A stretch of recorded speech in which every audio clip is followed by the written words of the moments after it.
l'agence Sovimo vous présente les clés de l'immobilier. Visez haut, visez beau, visez Sovimo.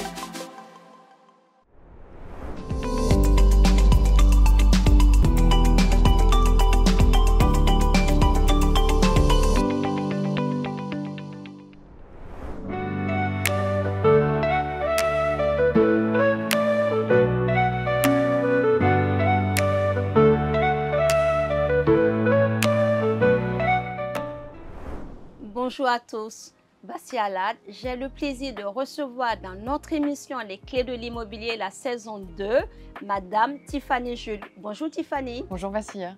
Tiffany va nous parler aujourd'hui des stratégies en ce qui concerne l'immobilier dans le cadre du patrimoine. Mais avant tout, Tiffany, est-ce que vous pouvez nous parler un peu de vous? Oui, bien sûr. Je suis juriste de formation et j'ai créé ma société Taurus Valor en 2017. Et ma société permet la stratégie patrimoniale pour les particuliers ou pour les entreprises en France et à l'étranger. Super. Et où est-ce que votre société est basée? Ma société est basée à Cannes. Eh bien, génial. On va rentrer dans le vif du sujet. Alors, qu'est-ce que c'est l'immobilier dans le patrimoine?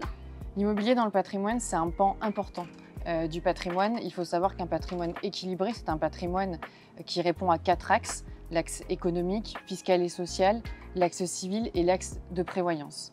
Et ensuite, l'immobilier, une fois que l'on a respecté ces 4 axes, s'inscrit dans un équilibre entre le côté financier, le côté donc immobilier et assurantiel. D'accord, super. Dans ce cas-là, quels sont les différents intérêts patrimoniaux dans le cadre de l'immobilier? Dans le cadre de l'immobilier, les différents intérêts patrimoniaux sont tout d'abord la construction du patrimoine, puis on peut avoir, grâce à différents dispositifs, la stratégie purement patrimoniale, la défiscalisation par exemple, l'investissement. Voilà, il y a vraiment l'intérêt du immobilier est multiple. D'accord. Dans ce cas-là, comment est-ce qu'on peut construire son immobilier, comment est-ce qu'on peut construire l'immobilier dans son patrimoine? Alors pour construire l'immobilier dans le patrimoine, dans un premier temps, on vous conseillera d'aller acheter votre résidence principale. Oui. L'acheter plutôt à crédit, c'est-à-dire qu'on met un minimum d'apport. Il nous faut vraiment le moins d'apport possible et c'est vraiment ce que je conseille. Prendre un crédit et plutôt que de verser des loyers à fonds perdus, ce que l'on appelle, c'est de rembourser petit à petit son crédit. Et puis, en moyenne, au bout de 7 ans, on revend sa maison avec une plus-value, ce qui veut dire qu'on a fait grossir son patrimoine. D'accord. Là, vous avez dit que pour une acquisition de résidence principale, c'est ce que les banques nous demandent avant tout lorsqu'on passe sur la création de notre patrimoine. Vous nous faites comprendre qu'il est important de partir sur un apport le plus petit possible. En général, quel est le pourcentage d'apport que vous préconisez à vos clients dans le cadre de leur résidence principale avec le crédit à côté?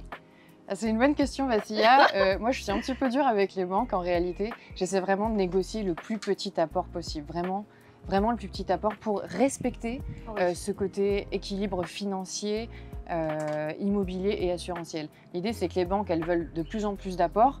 J'ai vu des banques qui cherchent jusqu'à 20% d'apport. Tout à fait, c'est énorme, surtout dans le sud, par exemple, quand on va dans le sud, à Paris, ou dans de grandes villes comme ça, où l'immobilier est très difficile à acquérir.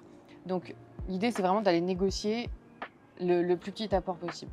Voire, il fut un temps où nous pouvions prendre à crédit sa résidence principale à 110%. C'est-à-dire qu'on ne mettait vraiment pas d'apport du tout et les frais de notaire étaient compris dans le crédit. C'est vrai, ce fut une période. Une belle période.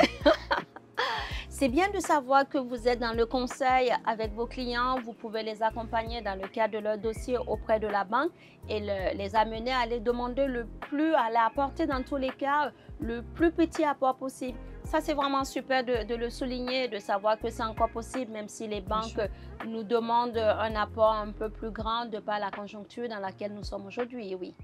Le plus important, c'est d'avoir un beau dossier finalement. Oh oui. Donc si on a une belle assurance vie ou vraiment un côté financier stable et qu'à côté de ça, on y met un petit peu d'apport, la banque comprend que vous pouvez finalement, que vous êtes capable de mettre de l'argent de côté, de payer votre loyer et donc vous serez capable de continuer à mettre de l'argent de côté et de payer votre crédit. Tiffany, vraiment merci pour tout l'éclairage que vous nous apportez en ce qui concerne l'immobilier dans le cadre de notre patrimoine. Y a-t-il un intérêt à posséder ou à investir dans plusieurs biens immobiliers?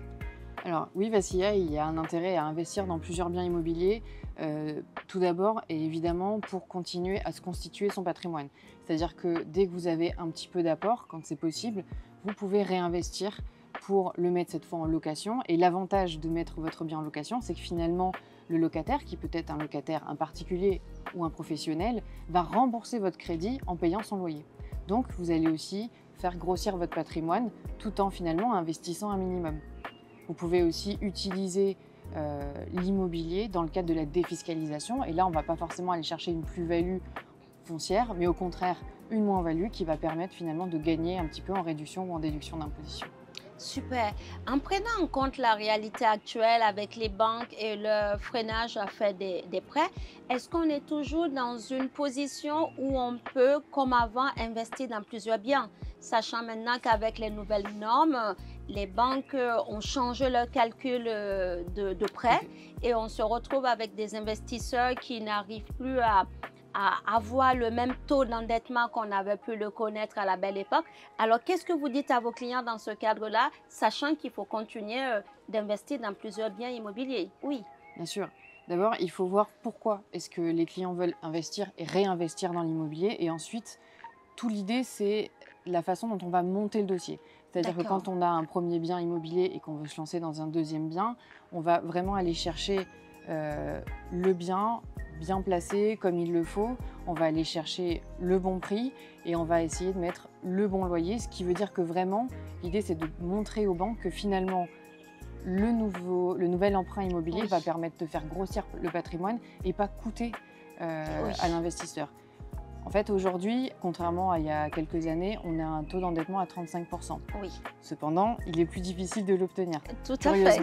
Oui. Et l'idée, finalement, c'est vous avez votre résidence principale, vous avez un premier bien immobilier, vous vous rendez compte que les loyers qui rentrent, finalement, ça vient grossir votre patrimoine financier parce que, par exemple, vous gagnez chaque mois ou chaque année ne serait-ce que 200 €. L'idée, c'est d'aller à l'équilibre. Oui.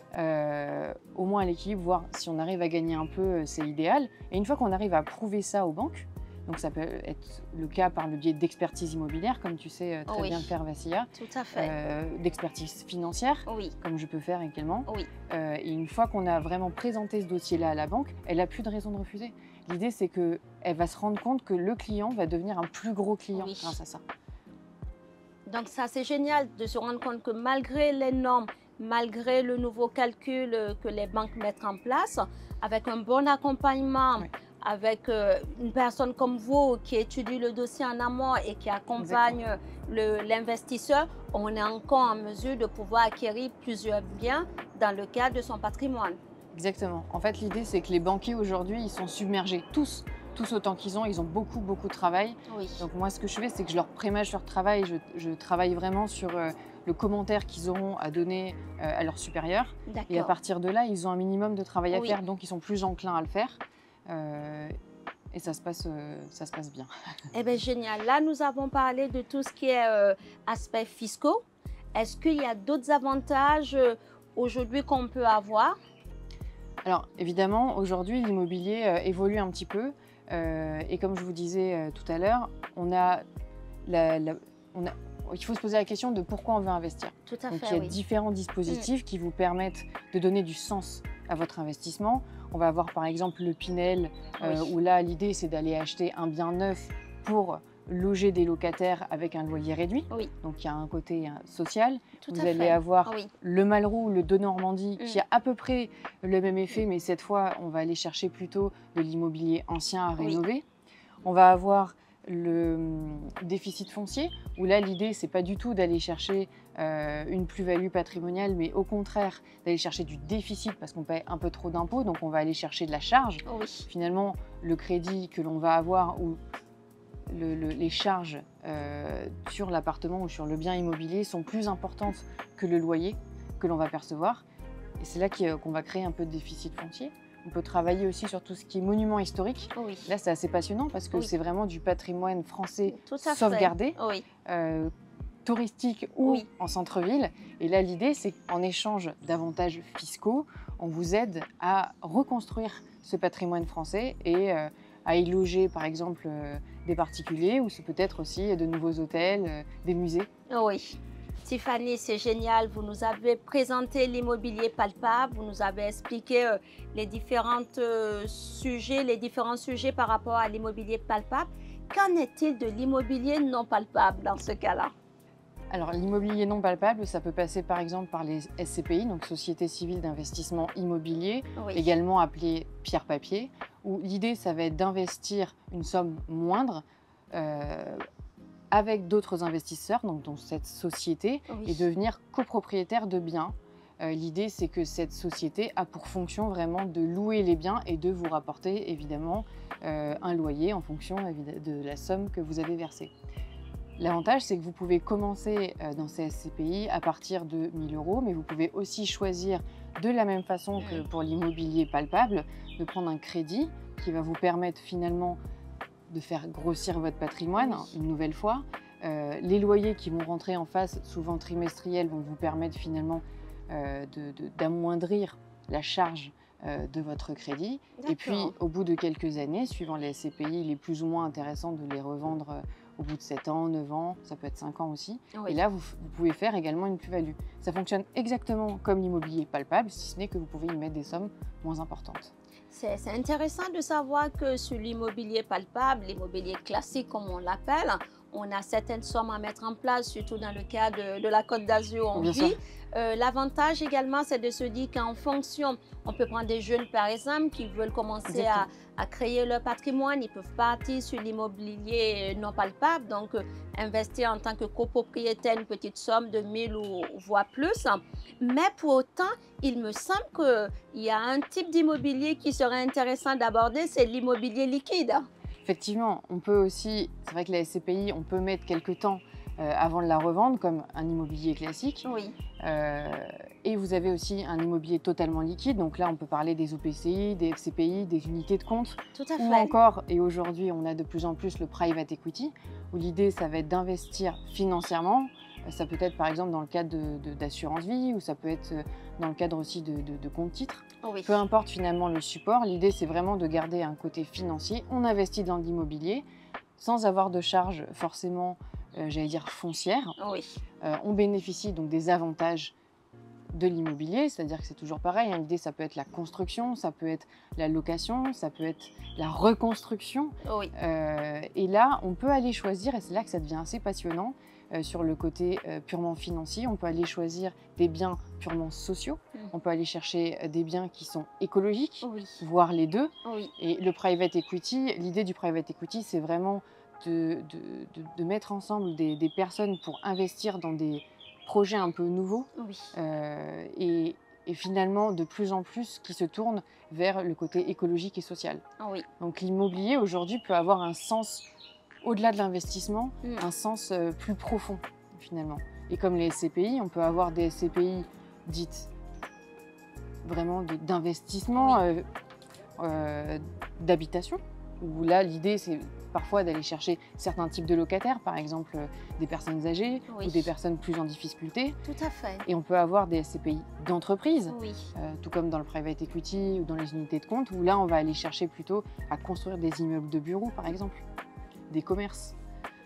Eh bien, c'est génial, c'est génial. Un grand merci à vous, Tiffany, parce que là, vous nous avez présenté les facettes de l'immobilier dans le cadre du patrimoine. C'était très intéressant de vous écouter. Un grand merci à vous. Merci à vous, Vessia. Nous avons été ravis de vous présenter cette émission. Je vous souhaite une excellente journée. Prenez bien soin de vous et à très bientôt dans notre prochain épisode. Merci.